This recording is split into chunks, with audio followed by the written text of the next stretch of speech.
Okay. Welcome again, everyone, to the webinar today. My name is Michael Lutz. I work at the Joint Research Center of the European Commission in Ispra in Italy. And I have the pleasure to welcome all of you to our second webinar on spatial data on the web, work that we have been doing under the action called ELISE under the ISA Squared program. The ISA Squared program is a program of the European Union working on interoperability aspects for European public administrations and how to better share data, information, and services between themselves and with businesses and the citizens as well. So in the ELISE project, we've had some work that we did together with contractors, including Paul van Genuchten, who is our presenter today. Welcome, Paul. On the topic of how spatial data can be made more easily accessible, more useful, more usable through the mainstream web. And we had the first webinar in this little series that we have this week on Tuesday by Clemens Portele, talking about a mapping between Inspire and the best practices that have been published for data on the web and spatial data on the web by the World Wide Web Consortium. If you've missed that webinar, the information and the recordings will soon be available on the webinar link. We will also be publishing the information, the recordings, the slides, and some background material for this webinar on the event page that I've posted in the chat. I think that's all from me at the moment. I put the basic information in the chat, as I said. And we will then hand over to Paul, who will present for around half an hour, I think, and then we will have time for questions and comments as well. That's it from me. Over to you, Paul, please. Okay, thank you, Michael. Can you hear me and can you see the slides? Perfect. Oh, super. So, well, thank you for the opportunity to talk a bit about the research that we did last year. Let me start a bit with the context. So within the ISA 2 program, there's the ELISE program. Within that, there was a project, ELISE Tools, and within that, there was a work package, location interoperability tools, of which we the experiment that we did was a part. I was really nice to work on ELISE because this is my daughter who is also ELISE. So the topic I want to discuss today is user feedback in the scope of spatial catalogs. This is the PDOK forum. The PDOK is the Dutch organization who manages a lot of the Inspire services. I will talk quite some about the Dutch context because that is the context that I usually work in. However, I think this is relevant for most of the countries. So in the Netherlands, there was an initiative to set up a public forum where people could raise questions about all kinds of topics related to data sets published by government and by PDOK in particular. This has had an amazing spin in the last year. For example, this is the front screen, and you see a topic that was raised yesterday already had 70 views and 4 answers. So this has quite a spin-off in the Netherlands. There's, for example, in this forum, there's this thread which discusses a WFS of a certain data set. And there's a lively discussion here about missing fields in the data set to make it valid for a certain use case. If you look in the national catalog, this is the record that they are discussing. And what always struck me was that there was no link between the two. So people who are looking for this data could find this data in this catalog, but there was never an option to know that in the forum there was a whole discussion about this actual data set. So that's one of the reasons we were looking at, maybe we should enrich that catalog to have this discussion here, so people who are looking for that data set can actually also view the comments. And we looked at one of the popular hotel searching websites and came up with this picture. We went a bit into the theory and came on these two best practices, which are on the data best practices on the web group.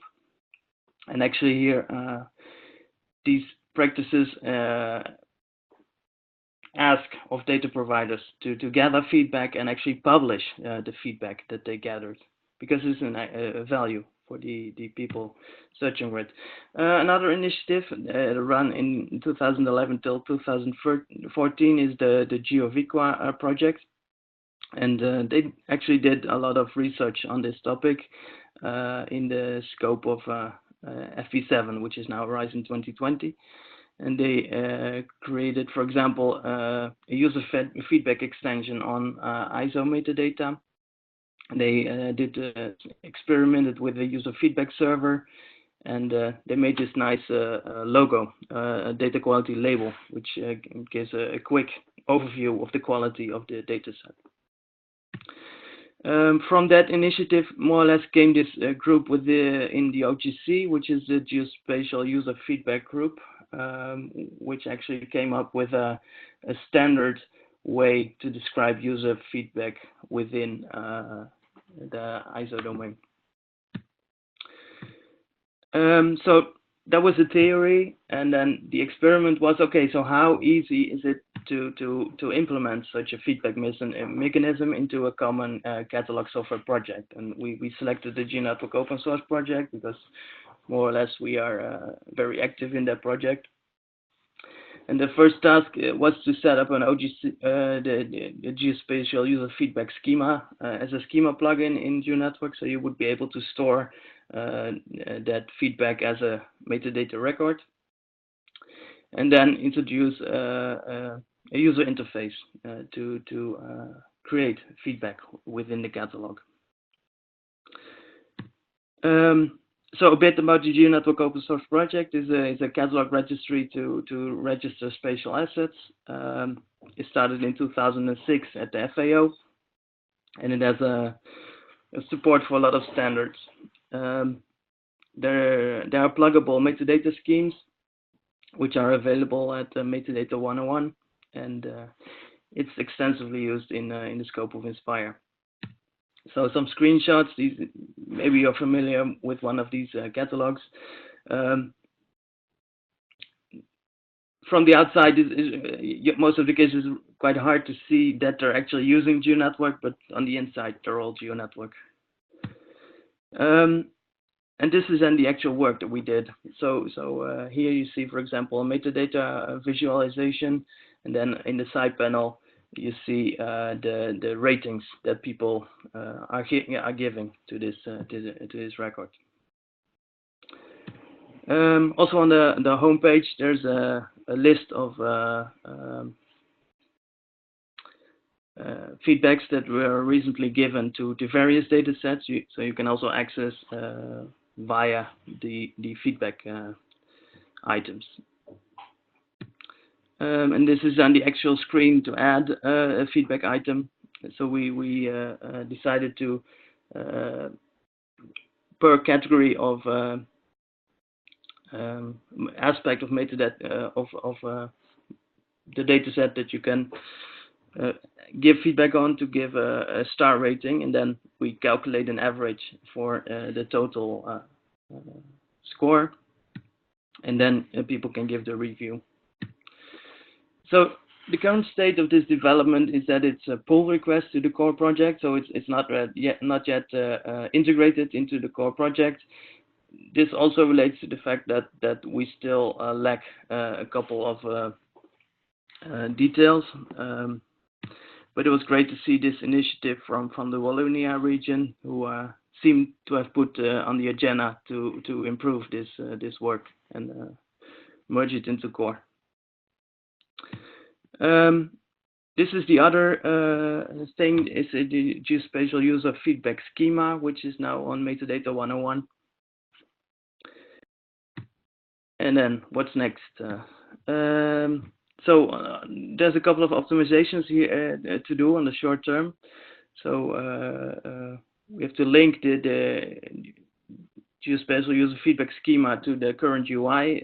Currently we use a database, but the idea is that you can also use the schema. We want to send notifications when a new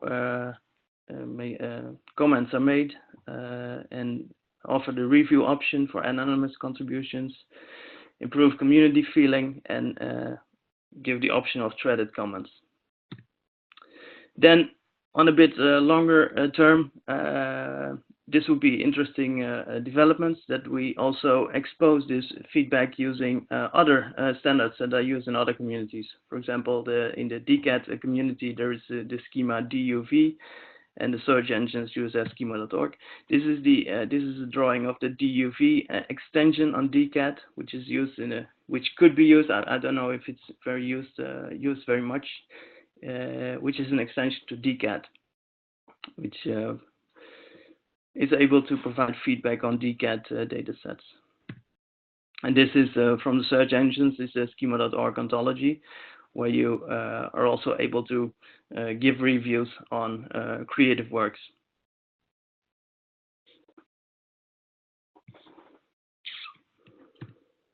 Oops, there's it.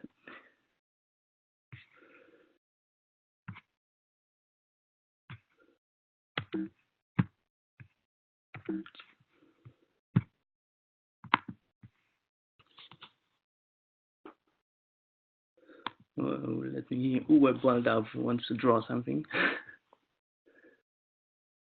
Let me see if I can. Yeah, continue here. So the next is that we also, during the presentations, for example, last year on the Inspire conference, we got some other suggestions for supporting user feedback. For example, user feedback, or these are actually current initiatives. For example, this one is a Verbeter de Kaart, is a user feedback mechanism on which people can actually pinpoint markers on the map to say, hey, this street is not okay, or it's very OpenStreetMap minded, however, on the authoritative data set. And this is really popular in the Netherlands. I don't remember the number, but these get thousands of comments per month. And another is a suggestion for missing data sets. And this is a nice example from the Inspire Legibility Register from Geonovum, the kind of the Dutch SDI group. And they have a registry where they register data sets that are eligible for Inspire, and they allow users to suggest new data sets that are not yet in the Inspire registry. And implicit feedback was mentioned a lot. However, we have not done things with that yet. So then you analyze the actual search and browse behavior of users of the system to see which data sets are more relevant than others. So some challenges and benefits. A thing where we had quite some discussion about is the fact that it's very common in catalogs to harvest each other's content. So, for example, here you have the regional catalog, provides this metadata to the national catalog, to the Inspire portal, and to the GEOS portal. How can you manage the comments that come with that metadata? Is it relevant or not to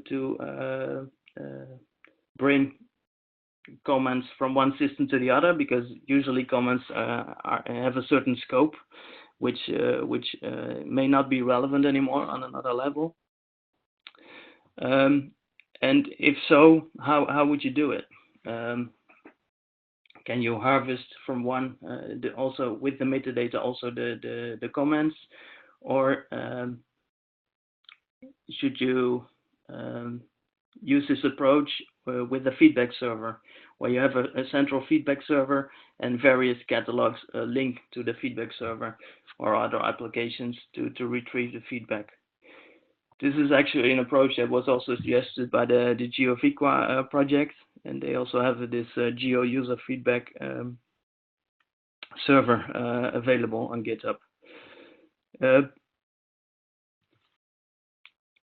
This response to one of the comments we heard a lot is that, ooh, wow, you're introducing here yet another feedback system when we already have so many feedback systems, or it's not the official feedback system. So in that case, it could be relevant to link your catalog to an existing feedback system, and make sure that all the comments that are made with datasets are registered in the central feedback system. And on the other hand, make feedbacks that are available in that central feedback system visible on the metadata page. And then, of course, when you share personal things over multiple platforms, there's this privacy aspect that the people who give the feedback should be aware that their feedback may also be shared with the other platforms.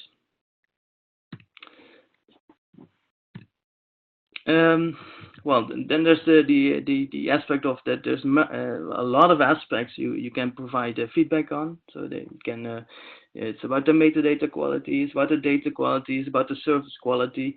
There's a lot of aspects that you can provide feedback on, and then it's really hard to distinguish, make comparisons between feedbacks or calculations.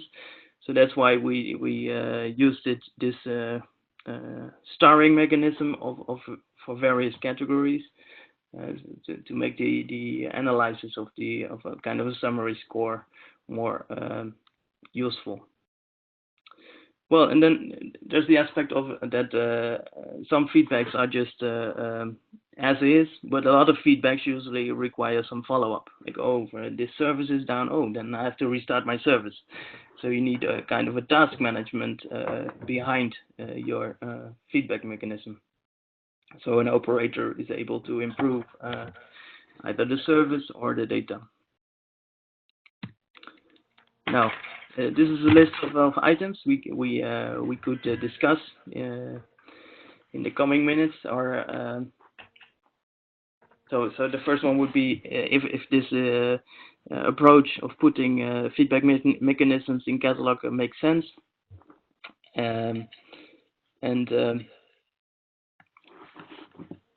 or just read them and comment if you like. Can I give it back to you, Michael, to lead this discussion? I think I'm yes. Thanks a lot, Paul, for the presentation and the introduction, and also for setting up the questions for the further discussion as well. Maybe before we go into the discussion of these points, are there any questions or comments on Paul's presentation? If you have anything to comment or ask, please raise your hand, as I've already seen some of you have done. So I have Rafael Martinez first, and then Bente.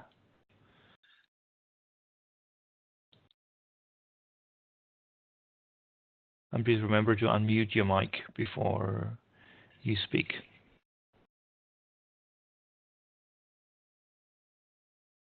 Okay, Rafael doesn't seem to have anything to say. So we move over to Bente. Yes, Bente here. Can you hear me? Yeah. Yeah. So I had trouble getting in, so I didn't get the very first part of your presentation. But how is this related to the Nimbus that John Maso et al. Is doing in Barcelona? I'm sure you know them, Paul, as part of GeoViqua. Yeah, sure. We met a couple of times with John, and then also in this scope we have been in contact a couple of times. I'm not sure what is the Nimbus thing you mentioning. No, so he is collecting user feedback, and the system, and I think the Nimbus is the platform where he's doing that, and he's doing it exactly the same way that it can be collected. The user feedback from the different platforms can be collected and sort of aggregated in one place, so you can you can put the user feedback mechanism on several platforms and then have feedback from, well, ideally from many smaller platforms. If you aggregate all the information from these different platforms, you get a more richer and better understanding. So this connectivity, I don't know the right words to use, but the point is that the user feedback mechanism is actually a user feedback mechanism that is seamlessly connected across platforms. Is this similar to this, or yeah, that's basically my questions, I guess. Yeah, I was not aware about this system, but it's good to hear this, so I will follow this up. But yeah, I think having a central feedback server in place is valid for some use cases. However, I also got comments from various organizations saying, no, we want to keep the feedback in the actual catalog where the actual data is maintained.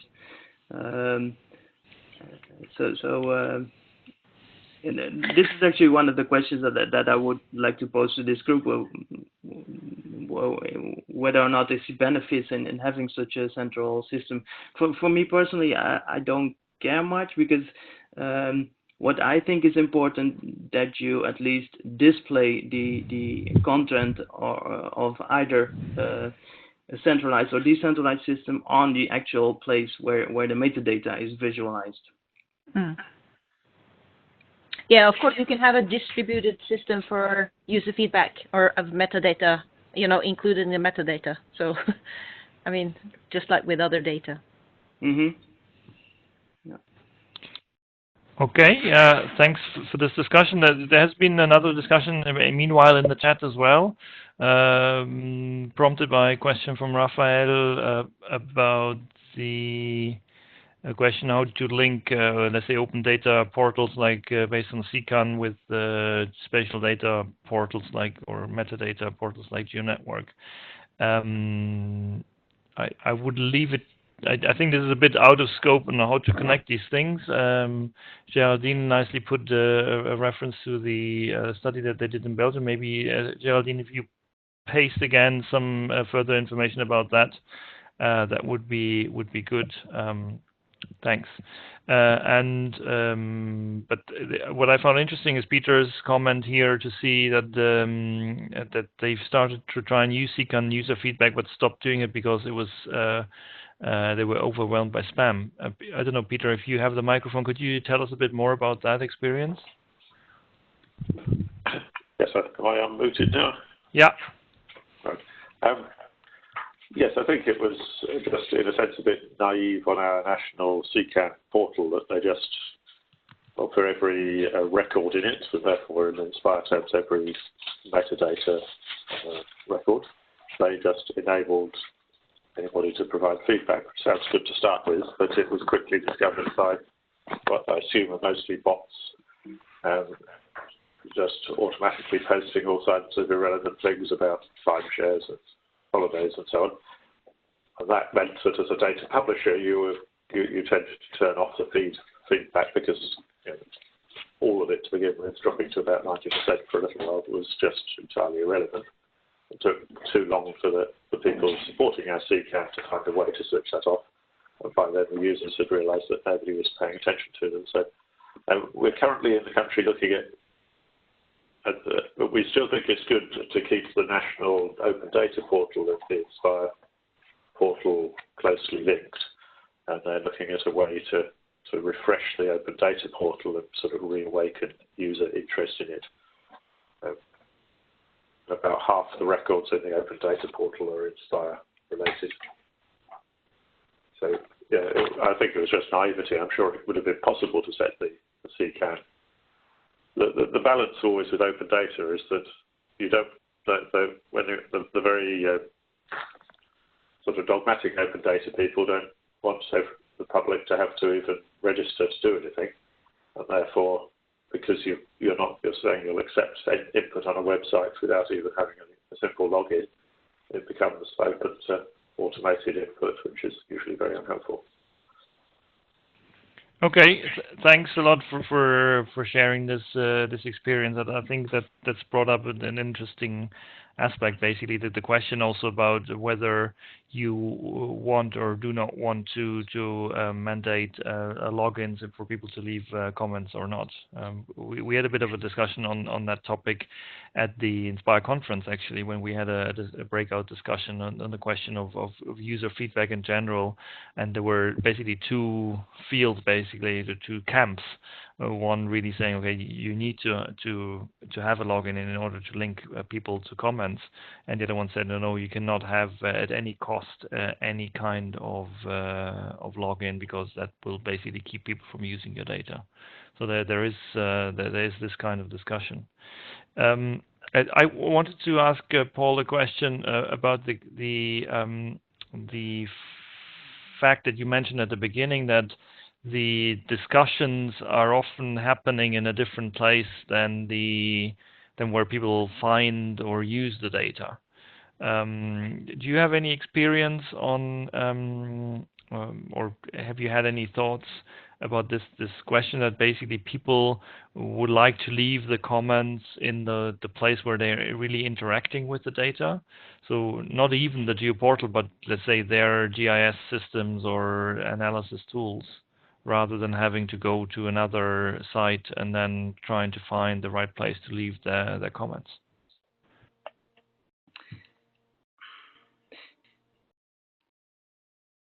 Yeah,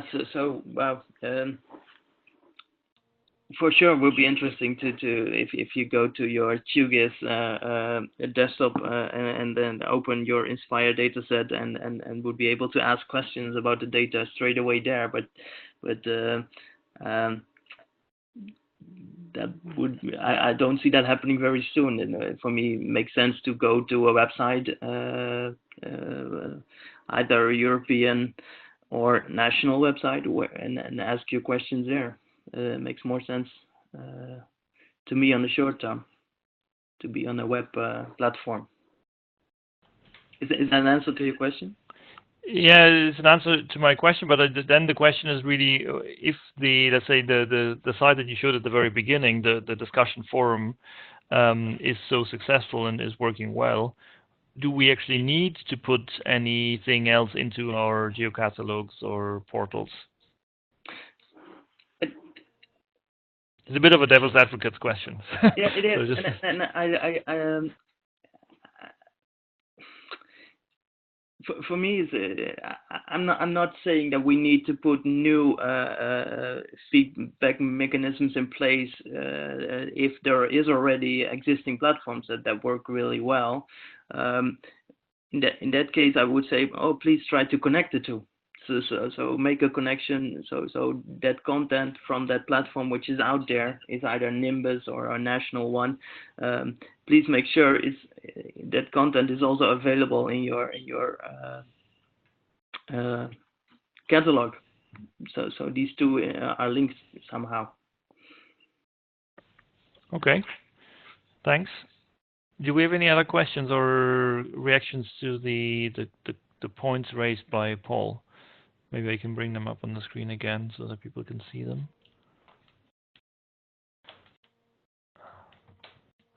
Oh, okay, you do it. Okay, fine, thanks.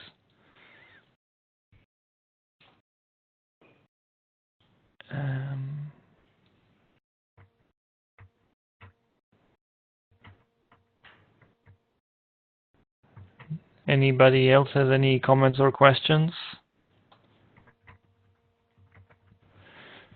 Maybe let me ask another question. Then I think we already started discussing that a bit.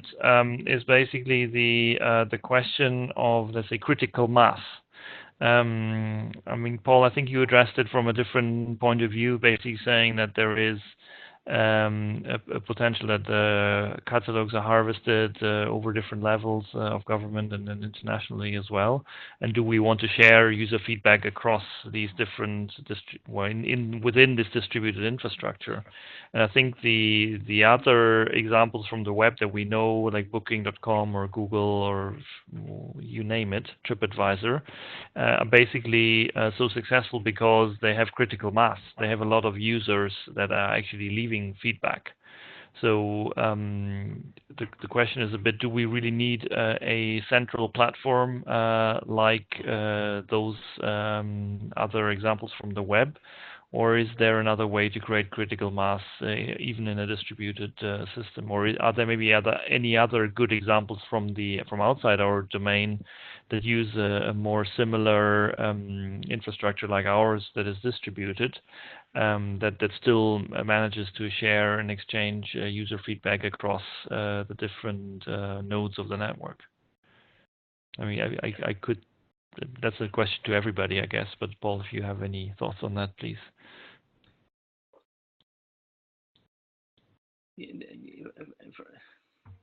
From my point of view, we can look at this from two ways, and both make sense. But please add more if you see more options. But one is for example, what I think there's a thing called Discuss or maybe even Facebook. They offer the option to put in your catalog some kind of widget which says, okay, comment on this page. And then they store this in a central repository, and later also you're able with this widget to display those comments there right away on that page. I think this is similar to the Nimbus kind of approach,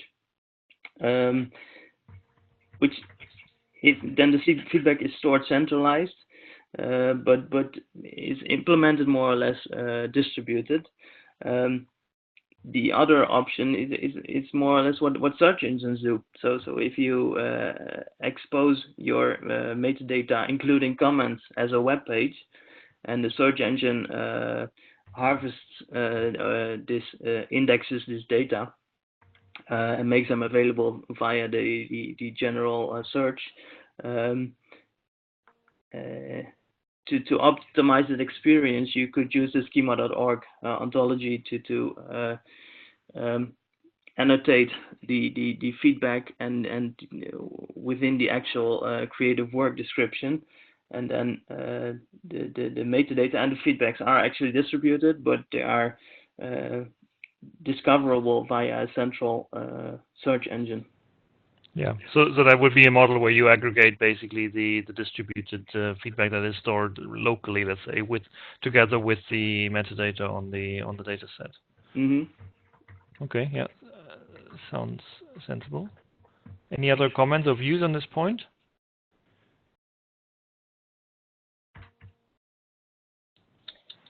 Bente here. Yeah. Yeah. Oh, sorry. I thought you still had your hand up from before. Sorry. No, I just want to refer to the discussion we've had in GEO, the group of Earth observations, and the fact that there's several of these sub-communities.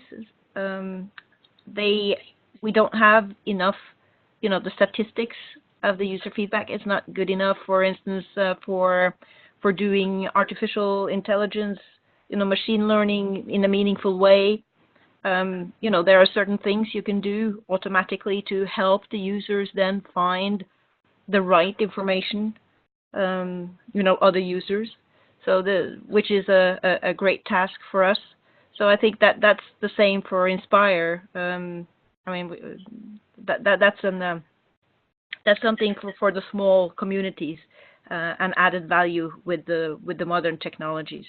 So having that option, one thing you mentioned that some of the communities would rather keep everything to themselves.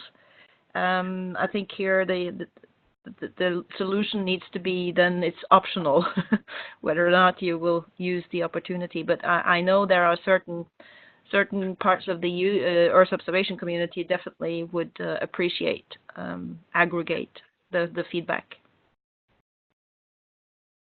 Okay, thank you. Any other views on this point of the discussion, or any other questions or comments?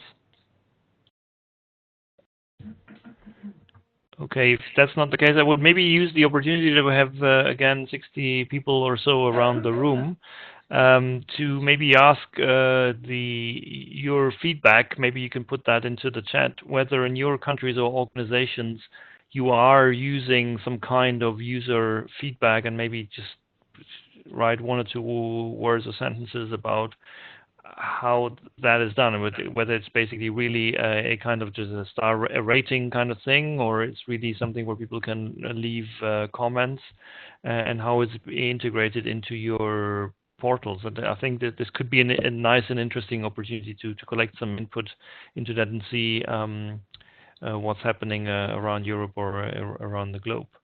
So maybe you just take 2 or 3 minutes now before we close the webinar to put some feedback on the feedback topic into the chat, and maybe we might come back to you and have some further discussions. So if you just maybe put your organizations and if you're using some kind of user feedback about on geospatial data and how you do it, that would be great. While you're doing that, I've been just reminded by Karen, who's on the call as well, to remind you all about the Inspire conference that will take place on between the 18th and the 21st September in Antwerp. If you have ideas for presentations, for workshops, for sessions, be aware that the deadline for submissions ends on the 15th of March. There's another 2 weeks to go, and I will maybe just paste, or Karen, if you can, paste the website to the conference and the call for submissions in the chat. I can share that as well.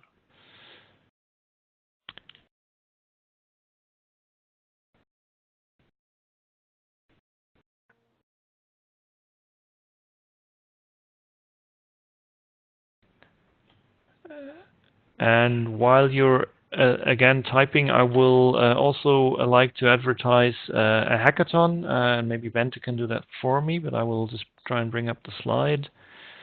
See if we can do that.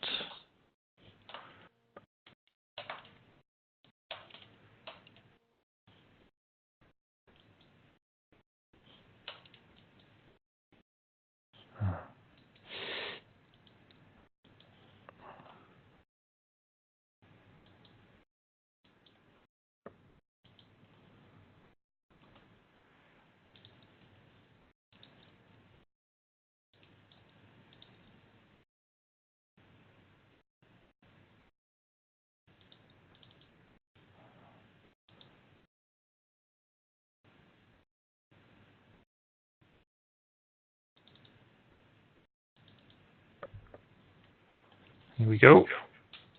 Okay, Bente, over to you again. Yes, thank you. Thank you for the airtime. So we are organizing what we call satellite Inspire hackathons. During the last 2 Inspire conferences, we have organized, and we in this some of them you see, below there, Plan for All, with Karel Charvat. I'm sure many of you know him, and Thomas Mildorf. And there are several former and existing Horizon 2020 project who is behind this concept, developed the concept of the Inspire hackathons. And the first, in between, in order to maintain a continuity between the hackathons, during a hackathon it's very intensely you work on trying to find a solution, and after the hackathon it's normal to just go back to your home, and that's it. And we try to overcome that. So we have so-called satellite hackathons. And the first in the pipeline now is what we call the Orléans OGC Inspire Hackathon. We name them after the place. It will take place in Orléans in France, and it will be a part of the OGC, the Open Geospatial Consortium technical meeting that will take place there in when is it starting? The 19th, so the 20th of March, ending the 22nd. And the topic of this particular hackathon should be interesting to this group here, I hope, because we are addressing the metadata, the issue of metadata and standards, and how we manage, and how we are innovative approaches to its management and presentation. That's the title of this hackathon, and you are all cordially invited to participate. We opened this hackathon on the 12th of February, and it's going on virtually until the beginning of the week of the OGC TC meeting, and we will have a presentation of the results the 22nd, and the ceremony for awards at that meeting, in-person meeting. But so you can sit by your computer in your office and hack away on issues related to metadata. We have, so far, you see a list here on the screen of some teams, some problems that we are addressing already. There are people behind this. So we want to visualize the GeoDCAT AP standard. And so we are working on that, particularly integrating it with the CCAN software. And then we will also have a group, or we are having a group, where we integrate, we unify data with metadata in a more user-friendly way. And we have also some work on the schema for improved discoverability. And we want also to improve the connection between geo and Earth observation portals. There's a specific case there on fisheries. Linked data is a very exciting way to solve the approaches to metadata. And then we also have an issue related to sensors and how we solve sensor semantic tasks. So these are, you can go and read on the Plan for All web page. You could just go to planforall.eu and you will easily find the hackathon, the Orléans Inspire hackathon. But this is really dedicated to metadata and what we are discussing here. So I hope to see many of you. I cannot say it strongly enough that you are more than welcome to join us. And we try to make, I've started to call this Inspire Hackathons a movement now. So come along and move together with us. Okay, thanks a lot, Wente, for sharing this. And again, you're all kindly invited to participate in this activity. Okay, I think with that, we leave it at that for today. Thanks again, everyone, for attending this webinar, and most of all, thanks to Paul for presenting. We'll share all the information, the slides and the recording and some background info in the event page that we posted in the beginning of the chat here, but I will put that in again. So you have it. And if you have any other feedback about whether and how you're using user feedback in your SDIs, please get in touch with us. We'd be interested to hear from you what you're doing in your countries and in your organizations. So thanks again, everyone, and have a nice day. Bye-bye. Thank you, Michael. See you.